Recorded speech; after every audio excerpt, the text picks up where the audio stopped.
I was talking to one of your reps at the very beginning of the company starting out, and I asked them if you had a horror comic in the works, and they said that it's very difficult to do horror in India.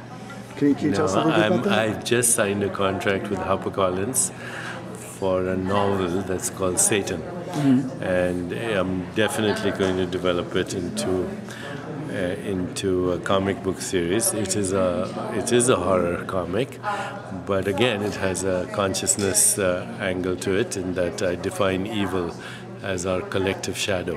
Oh, okay. Can you tell us a little bit about the story, or are you kind of keep it? Yeah, no. The story is about a young man who's always having bad luck in his relationships. Every time he falls in love, the woman that he falls in love dies. And so one day he decides to see a doctor because he has a sudden appearance of a dark mole on his forehead.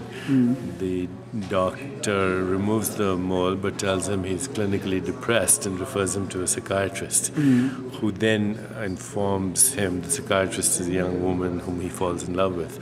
And the woman informs him that he's actually a victim of dark energies from the archetypal domain. And he decides to investigate this idea, and he discovers that the devil or Satan has had a following through the ages since the beginning of time.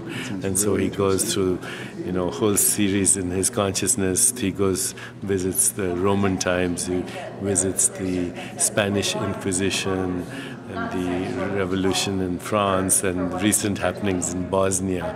And in essence, he becomes a devil hunter.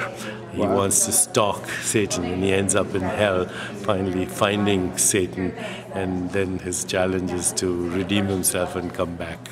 That's the novel. Wow. That'll be the series. Is that something you'd like to see made into a movie? I just do the writing, then leave it to the unknown. Okay, thank you very much. Thanks very much. It was very nice talking to you.